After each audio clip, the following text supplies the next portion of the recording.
मूर्ति सतगुरु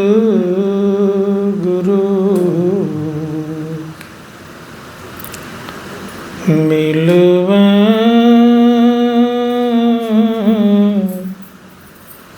सर्वाधार।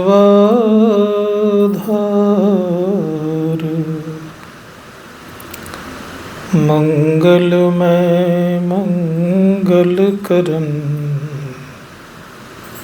बिनवा बारंबार।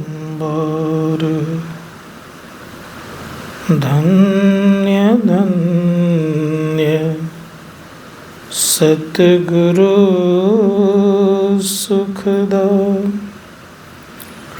महिमा कही न जा। जो कछु कहूँ तुम्हारी कृपा मोते कछु न बसाए। बोलिए प्रेम से श्री सद्गुरु महाराज की जय। अव्यक्त रूप में सद्गुरुदेव के पावन श्री चरणों में कोटि नमन। व्यक्त रूप में परमादरणीय साधक वृंद, समवेत समादरणीय सज्जन वृंद, आदरणीय माताओं तथा भक्तिमती बहनों,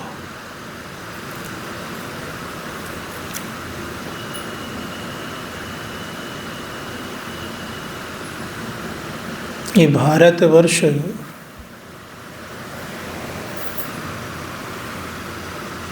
कृषि प्रधान देश है। कृषि प्रधान देश होते हुए भी ऋषि प्रधान देश कहलाता है। सबसे अधिक अगर ऋषियों का कहीं अवतार हुआ है तो इसी धराधाम पर हुआ है।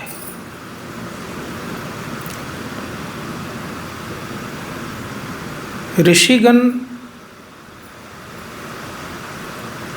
भारत के उत्थान के लिए ही केवल नहीं, विश्व उपकार के लिए व्यग्रचित्त रहते हैं। विश्व का कल्याण के लिए उनका तप, साधना, संयम काम करता है। अर्थात यूँ कहिए मानव कल्याण हेतु ऋषिगण तप, साधना इत्यादि करते हैं और साथ ही साथ अपना भी कल्याण होता है। ऋषियों ने कहा कि वसुधैव कुटुंबकम, पूरा विश्व क्या है? उनके कुटुंब है, परिवार है।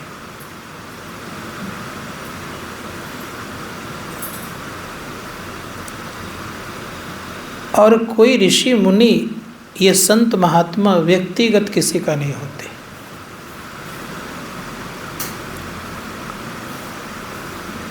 वे समाज के एक धरोहर होते हैं। धर्मशास्त्रकार कहते हैं समाज को दिशा दिखाने वाले होते हैं।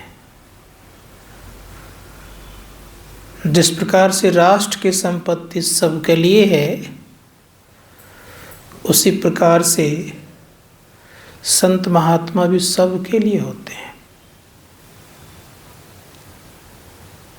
इसीलिए भारतवर्ष ऋषि प्रधान देश कहलाता है। भगवान राम राजा होते हुए भी संत महात्मा ऋषि मुनियों को बहुत आदर देते थे।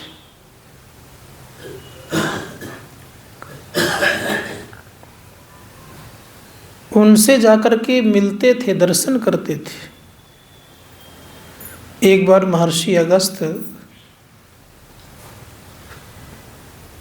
से मिलने के लिए जब जा रहे थे तो लक्ष्मण जी कहते हैं कि भैया ये किनकी कुटिया है जो बड़े दिव्यमान लगते हैं देखने में, बहुत दिव्य दिख रहा है, पूरा प्रकाश फैला हुआ है। भगवान श्री राम कहते हैं कि लक्ष्मण, ये महर्षि अगस्त्य की कुटिया है। उनकी कुटिया दूर से ही पहचाने जाते हैं। कहा भैया इतना दिव्यवान कुटिया क्यों दिख रही है? कहा इसके पीछे कारण ये है लक्ष्मण, उन्होंने बहुत तप किया है। तप करने से याद रखिएगा कि जगह की प्रधानता बढ़ती है, जगह विशेष होता है। संत महात्मा गण कहते हैं कि जितना आप अधिक तप करेंगे, संसार की सुविधा उतना ही आपके पीछे दौड़ते ही आएगी। लोग कहते हैं ना कि कहाँ सुविधाएं आती है। ये नियम है, जिस चीज़ को आप छोड़ेंगे वो चीज़ आपको पकड़ने के लिए आएगा। जिस चीज़ का आप त्याग करेंगे वो चीज़ आपको पकड़ने के लिए, अर्थात आपके तरफ आने के लिए तत्पर रहेगा। क्योंकि हम आपकी स्थिति कैसी बन रही है, ऊर्ध्वमुखी बन रही है, तो ऊर्ध्वमुखी स्थिति होगी। असंसार की वस्तुएं किधर है? निम्नमुखी के तरह है। तो आपको पकड़ने के लिए लोग दौड़ेंगे, इसलिए सुविधाएं आपको मिल जाती है। गुरु महाराज जहाँ जाते थे वहाँ उनकी व्यवस्था होती थी बहुत अच्छी। कारण कि जब आप साधना करते हैं तो प्रकृति को कार्य करने के लिए बाध्य होना पड़ता है। प्रकृति आपकी व्यवस्था करती है। इसीलिए प्रकृति आपकी व्यवस्था करे, इसके लिए क्या करना पड़ेगा? इसके लिए कहा कि आपको तपी बनना है। तप करें आप, व्यवस्था प्रकृति करेगी। और व्यवस्था में लग जाएंगे तब क्या होगा? तब आपकी व्यवस्था नहीं हो पाएगी। तब छोड़कर अगर कोई साधु व्यवस्था में लग जाए तो व्यवस्था सार्थक नहीं होता है। इसीलिए साधुओं कर्तव्य क्या होना चाहिए? तप करें, व्यवस्था अपने आप आएगी, आती है। तो गुरु महाराज ने तप किया। तप के बदौलत कुप्पाघाट में क्या था? एक जंगल था, चारों तरफ जंगल था, कुछ था नहीं। आज जंगल है? जंगल नहीं है आज। मनियारपुर क्या था? एक जंगल था, कुछ नहीं था। क्या जंगल है? संत महात्मागण कहते हैं कि जितने भी तीर्थ स्थल हैं, याद रखिएगा, सब तीर्थ स्थलों के पीछे महात्माओं का तप है। और महात्माओं के तप के बदौलत वो तीर्थ स्थल बन गया है। और वहाँ वो जाते हैं, शांति महसूस करते हैं। तो ऋषि मुनिगण कहते हैं कि तप की प्रधानता है। भगवान राम कह रहे हैं कि तप करो। प्रसंग क्या है मुझे आज मालूम नहीं है।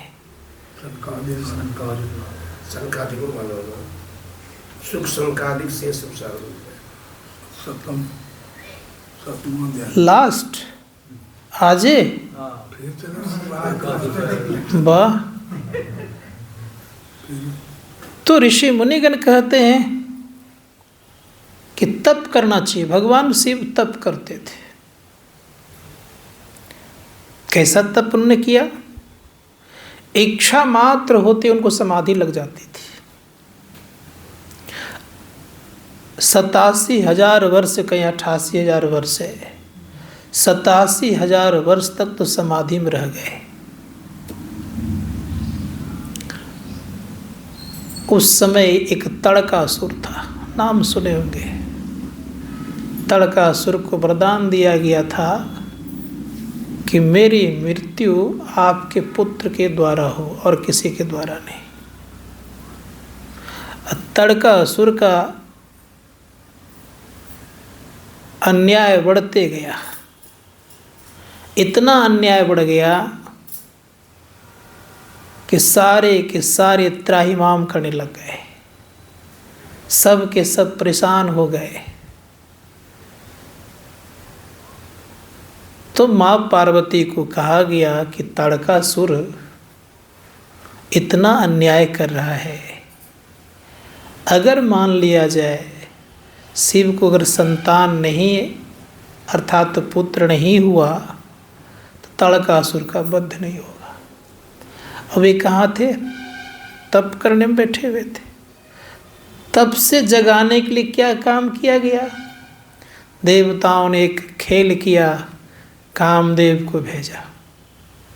कामदेव ने अपना बाण चलाया, लेकिन जैसे उनकी दृष्टि खुली कामदेव जल करके राख हो गया। जैसे राख हुआ कामदेव, तो रत्ती आ गई। कब मैं अब कैसे रहूँगी, मेरे पति ही चले गए। फिर वरदान मिला उनको, तो वरदान जब मिला तो भगवान श्री कृष्ण के जो एक पुत्र हुए वो कामदेव के ही पुत्र, कामदेव के रूप में ही आए।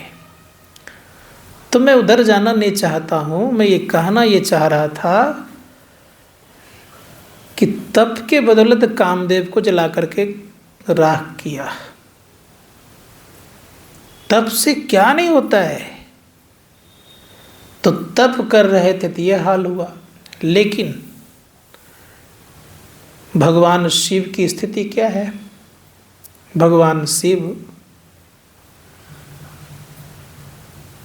भक्ति के मार्ग में उनको एक बहुत बड़ा महारथी हासिल उन्होंने किया है।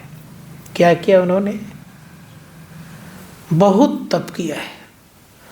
तप के बदौलत वो संहार करने का और कल्याण करने का काम उठाए हैं। ब्रह्मा जी ने भी तप किया, याद रखिएगा।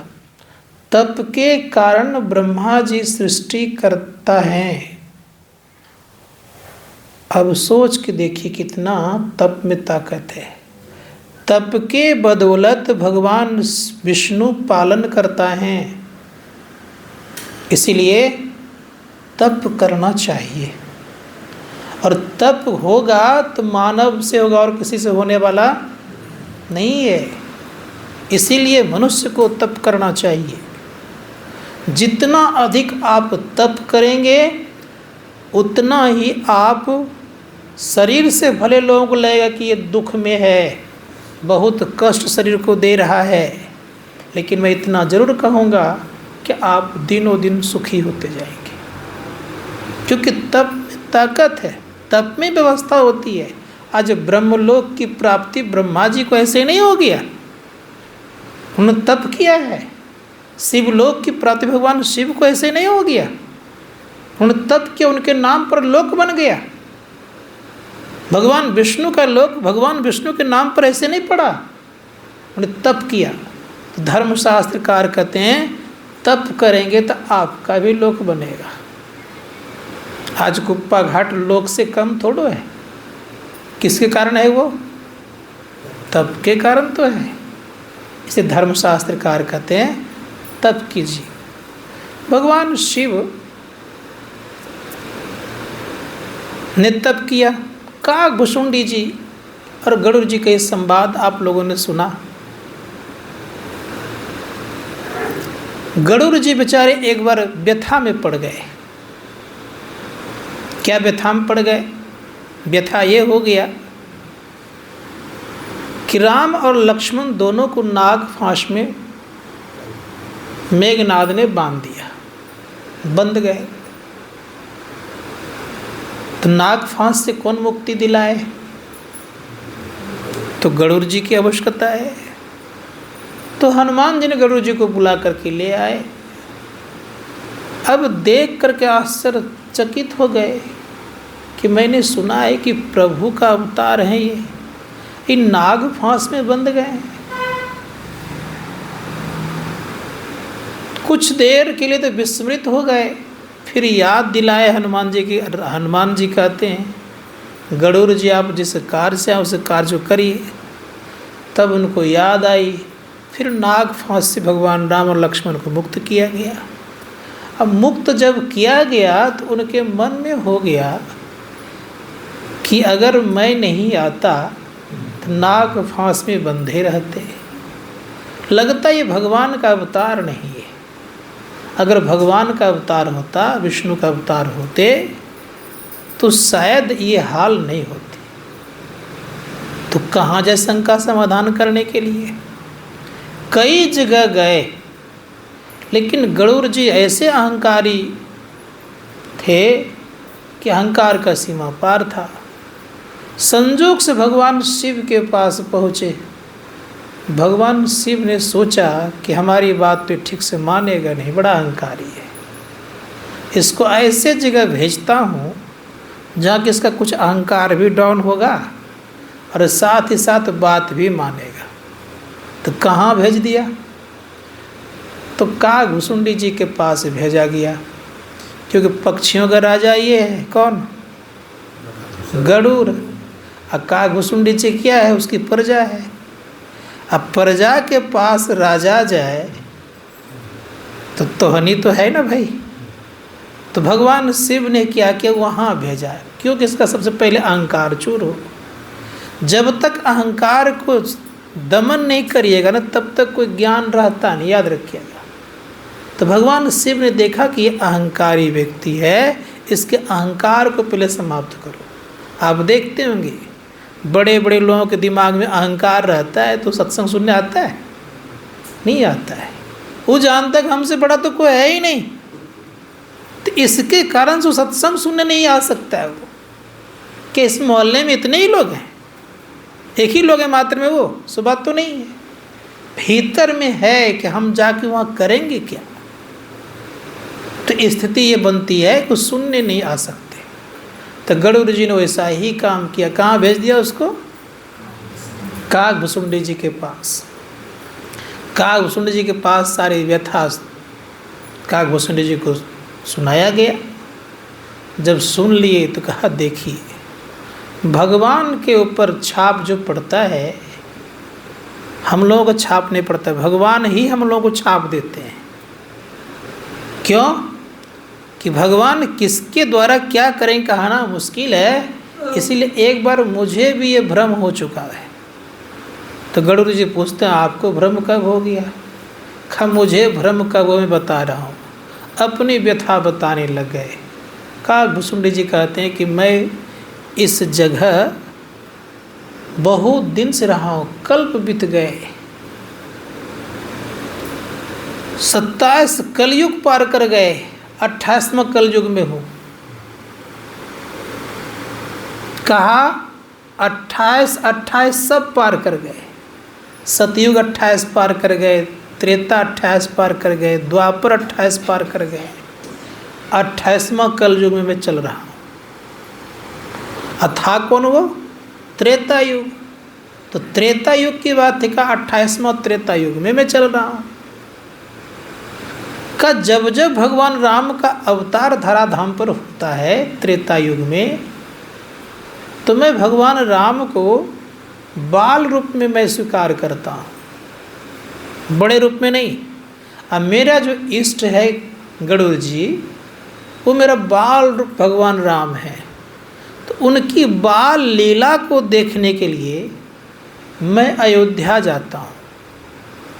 वो जब चलते हैं, फिरते हैं, खाते हैं, तो पीते हैं, तो उसके पीछे मैं चलते रहता हूँ।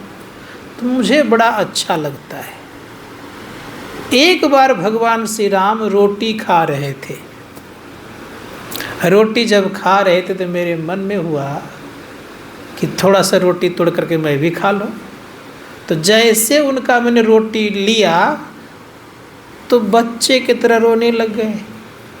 इतना रोने लग गए कि मैंने सोचा कि इतना रोना तो ठीक बात नहीं है। ये तो बच्चे की तरह कर रहे हैं और साधारण बच्चे की तरह कर रहे हैं।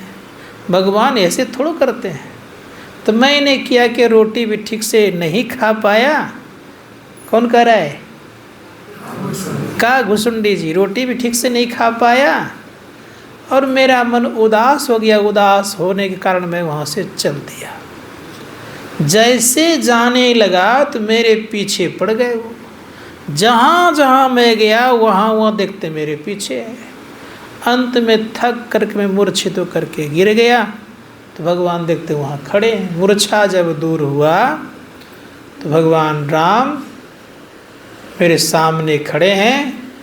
तब जब मुझे चतुर्भुज रूप में अपना रूप दिखाया तब मेरा भ्रम टूटा। तो गरुड़ जी, बात यह है कि सबके जीवन में भ्रम होता है, क्योंकि सगुण साकार में भ्रम होना सुनिश्चित है, होता ही है। इसीलिए संत महात्मा गण कहते हैं, निर्गुण रूप सुलभती सगुण जान नहीं कोई। सगुण कोई नहीं जानता है, सबको इसमें भ्रम होता है, लेकिन निर्गुण में कोई भ्रम होता नहीं है।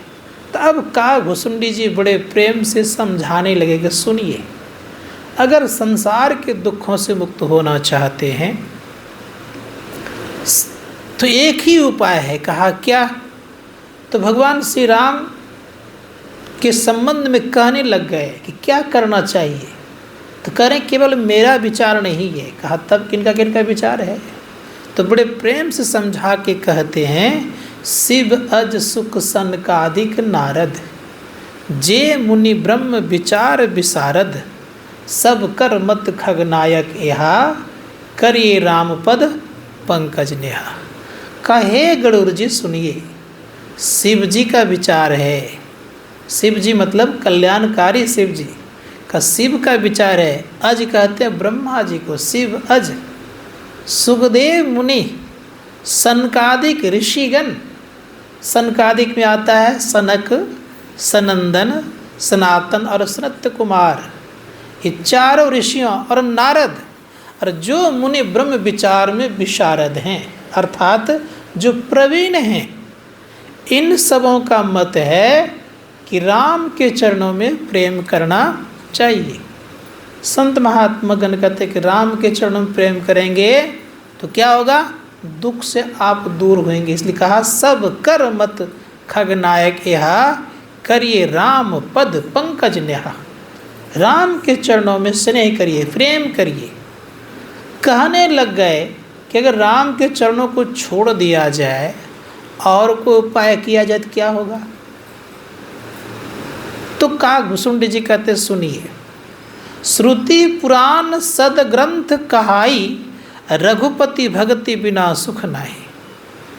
श्रुति मतलब वेद, पुराण मतलब पुराण जान ही रहे हैं। श्रुति पुराण सदग्रंथ, जितने सदग्रंथ है सारे सदग्रंथों में कहा गया, वेदों में कहा गया, पुराणों में कहा गया कि जब तक आप राम के चरणों में प्रेम नहीं करेंगे तब तक आपको सुख लगने वाला नहीं है। आगे कहने लग गए, भगवान राम के संबंध में कह रहे हैं, आगे क्या करें? कहा घुसुंडी जी महाराज कहने लग गए कि संसार की बात तो केवल छोड़ दीजिए। फूल ही नव बरु बहु विधि फूला, जीव न लह सुख हरि प्रतिकूला। का घुसुंडी जी कह रहे हैं कि आकाश में नाना प्रकार के फूल खिल जाए। आप लोगों ने देखा है फूल खिलते हुए? लेकिन कह रहा है कि नाना प्रकार के फूल खिल जाए फिर भी जीव को वो प्रतिकूल अवस्था प्राप्त संभव नहीं है, अनुकूल अवस्था संभव नहीं है, प्रतिकूल अवस्था ही रहेगी।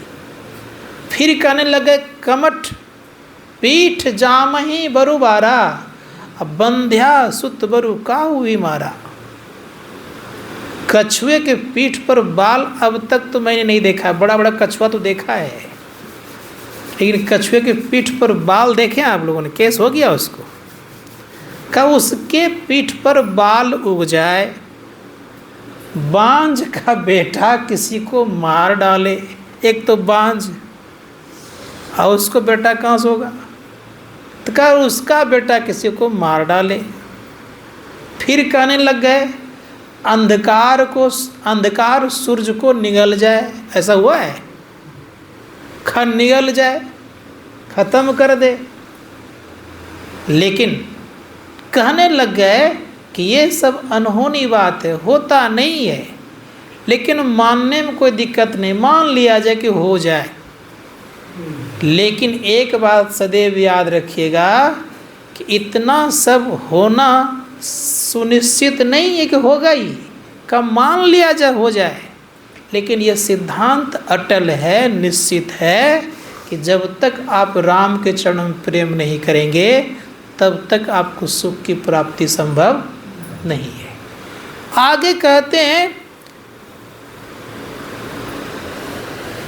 कि बारी मथे घृत होए बरु, सिकता ते बरु तेल, बिनु हरि भजन न भव तरिये, यह सिद्धांत पेल। बारी समझते हैं? बारी कहते पानी को, याद रखिएगा। बारी मथे घृत होए बरु, पानी को मथ मथ करके घी निकाल लीजिए। तो शायद पानी के मथने से अगर घी निकल भी जाए तो मानने में क्या, मान लीजिए।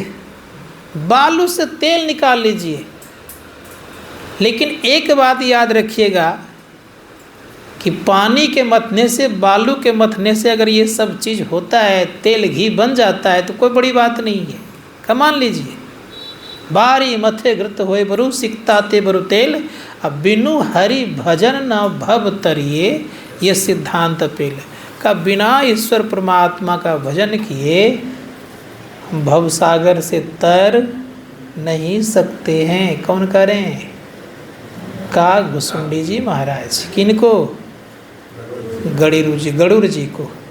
संत महात्मा गण कहते हैं कि ख्याल करिएगा हम लोग जीवन में कि हम लोग दूसरा उपाय करते हैं, उपाय व्यर्थ चला जाएगा। यहाँ कोई न जग की बात आई, ना कोई तप की बात आई, क्या आया? केवल राम के चरणों में प्रेम करना चाहिए।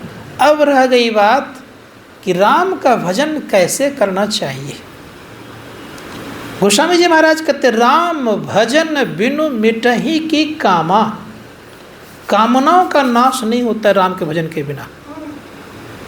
जब तक आप राम का भजन नहीं करें तो कामना मिटने वाला नहीं है। काम कितने हैं? संत कबीर साहब कहते काम काम सब कोई कहे, काम न चिन्ह कोई, जेती मन की कल्पना, काम कहावे सो। ये सारे काम कहलाते हैं। परम संत तुलसी साहब कहते हैं एक दिन लाखों तमन्ना, लाखों प्रकार की इच्छाएं रहती है।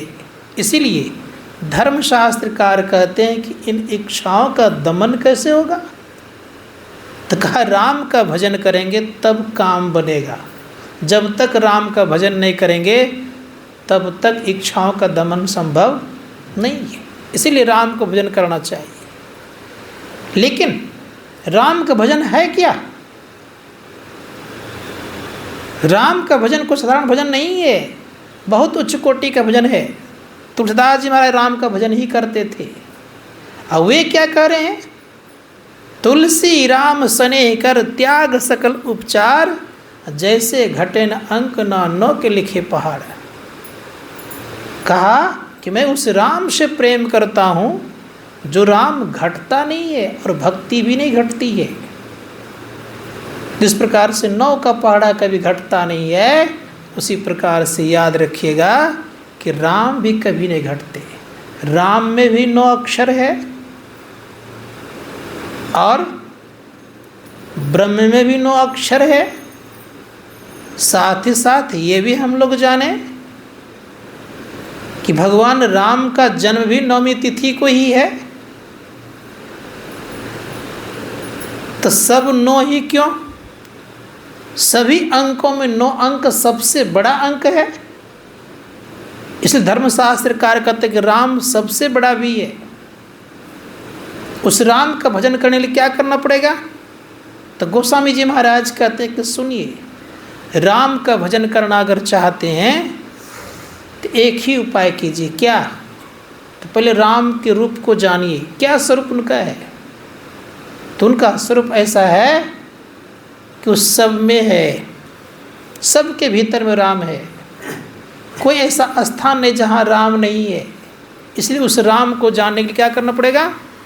गोस्वामी जी महाराज एक जगह लिखते हैं कि राम भगति जहाँ चिंता मनि सुंदर, बसहि गरुड़ जाके उरंदर। राम की भक्ति क्या है? चिंता मनीष है, और जिसके हृदय में बस जाती है उनका कल्याण हो जाता है। इसलिए पहले भक्ति जगाइए अपने अंदर में। अब भक्ति कैसे की जाएगी? तो गुरु महाराज कहते हैं कि राम नाम अमर नाम, भजो भाई सुई। ये राम नाम अमर नाम है, इनकी भक्ति कैसे करेंगे?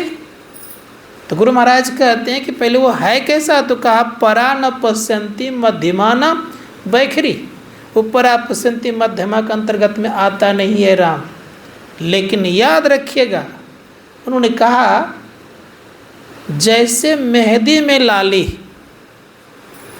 घी दूध में, फूल में बास समान हो राम राम। कह रहे हैं कि जिस प्रकार से मेहंदी में लाली है, दूध में घी है, फूल में सुगंध है, उसी प्रकार से राम सब जगह व्यापक है।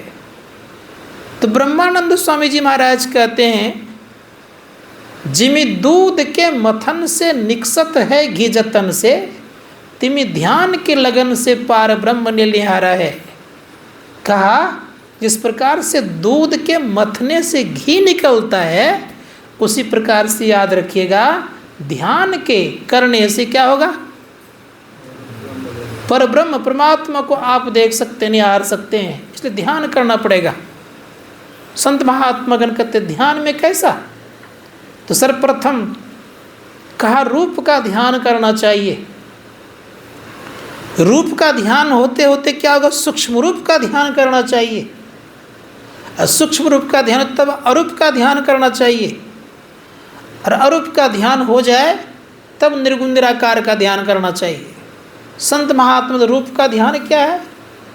रूप हमारे अंदर में बसना चाहिए। तो रूप कैसे दिखेगा? हम लोगों को अन्य लोगों का रूप छप जाता है चेहरे पर, मन पर, ध्यान दीजिएगा थोड़ा सा। लेकिन गुरु मूर्ति नहीं छपता है मन पर, क्या बात है? ऋषि मुनिगण कहते इसके पीछे कारण यह है कि गुरु मूर्ति अत्यंत पवित्र मूर्ति है, इसलिए वो छपता नहीं है मन पर, जल्दी मानस ध्यान होता नहीं है। तो संत कबीर साहब कहते हैं कि अगर दर्शन करना अगर चाहते हैं तो क्या करना पड़ेगा? दर्शन उनका अगर करना चाहते हैं तो दर्पण को मांझना पड़ेगा। दर्पण लागी काई तो दर्श कहाँ ते पाई। दर्शन करने चाहिए तो दर्पण मांझत रहिए, दर्पण लागी काई तो दर्श कहाँ ते पाई। तो मन रूपी दर्पण को मांझना पड़ेगा, साफ करना पड़ेगा। जब तक हम साफ नहीं करेंगे तब तक गुरु मूर्ति नहीं मन में छपेगा, याद रखिएगा।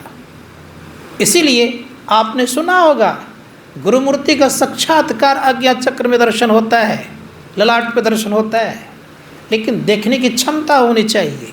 संत महात्मा गण कहते अगर ठीक ठीक गुरु मूर्ति अगर दिख जाए तो समझिए क्या होगा। तो परम संत तुलसी साहब कहते हैं दर्शन उनके उर्माही करे बड़ भागी, तिनके तरने की नाव किनारे लागी।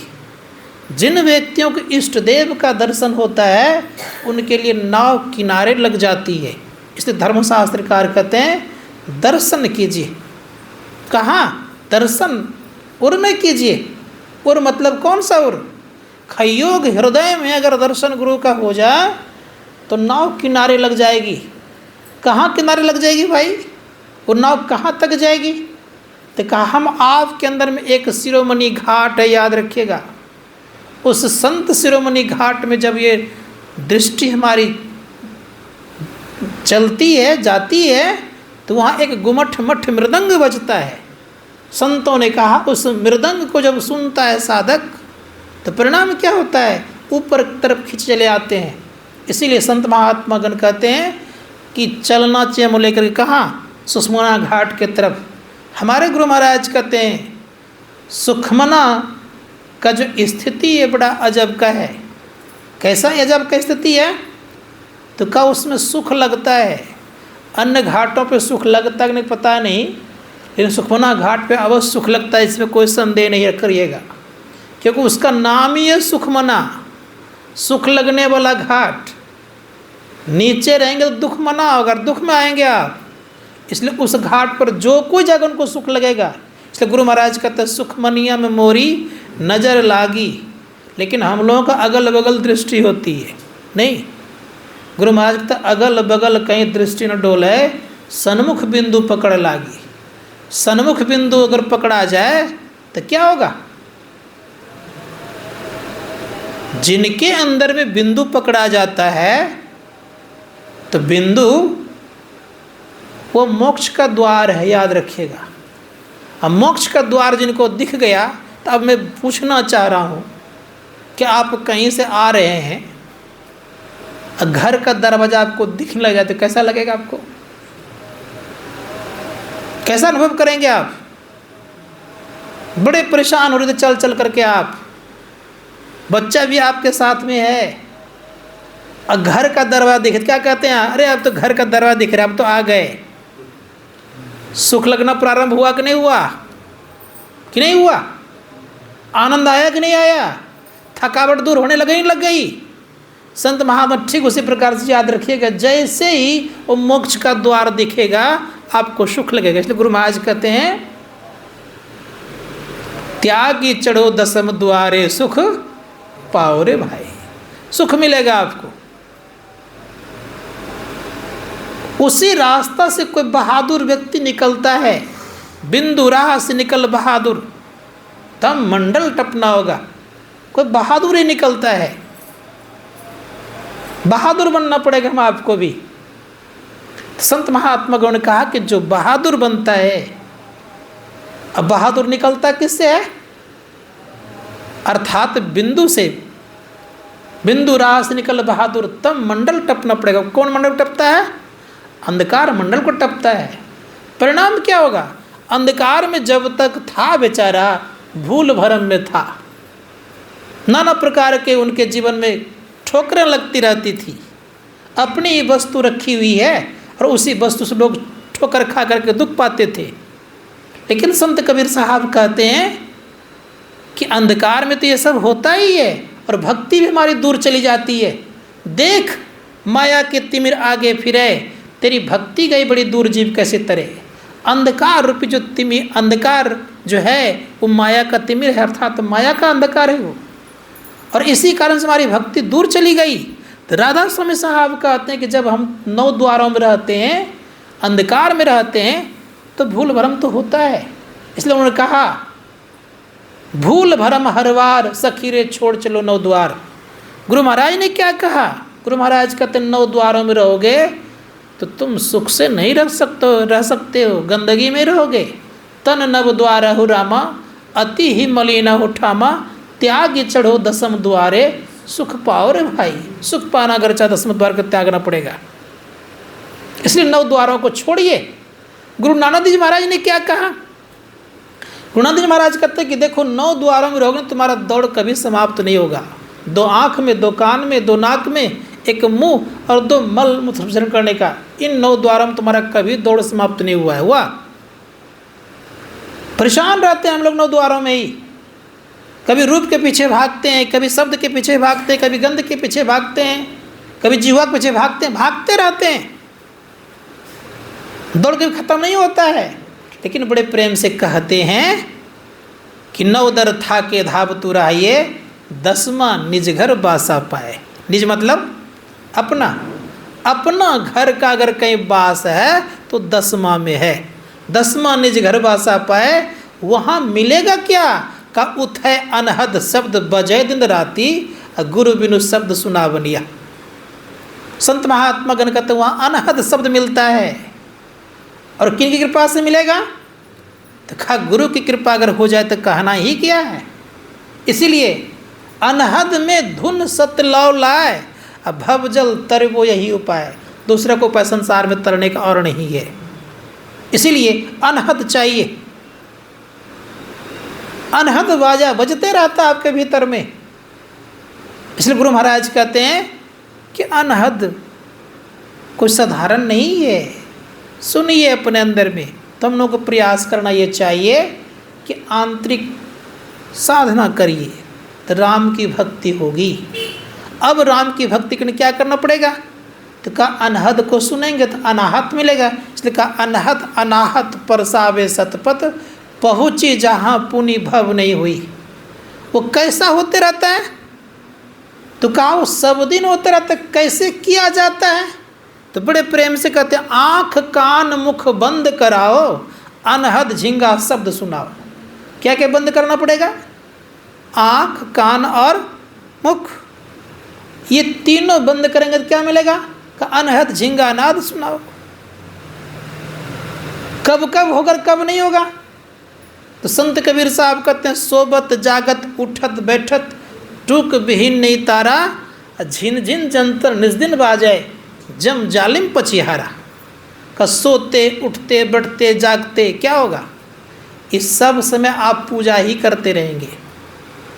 मैं तो कितने बार कह चुका हूँ कि हर हमेशा वो होते रहता है, कभी रुकता ही नहीं है। तब परिणाम क्या होगा कि जो उस शब्द को सुनते रहते हैं तो उनका सब समय पूजा होते रहता है। खाएगा तब भी पूजा, सोएगा तब भी पूजा, चलेगा तब भी पूजा, हर समय पूजा करते रहेंगे वो। उनके लिए कहीं खड़ा होकर पूजा करने की जरूरत पड़ेगी? जब ऐसी स्थिति रामकृष्ण परमहंस जी महाराज की हो गई तो कबीर साहब ने भी कहा खाओ पियो सब पूजा, गिरा उजाड़ी एक सम लेखो भाव मिटाओ दूजा। जब ऐसी स्थिति रामकृष्ण परमहंस जी महाराज की हो गई तो परिणाम ये हुआ काली माँ को भोग लगाने नहीं जाते थे। उनके पास कोई भी देते थे तो बस खोलते थे पैकेट या जो भी हो, ओम कलिकाय नमक आके अपने खा लेते थे, बस हो गया, कल ले जाइए। थोड़ा खाते थे और बाकी दे देते थे। ये स्थिति हो गई उनकी।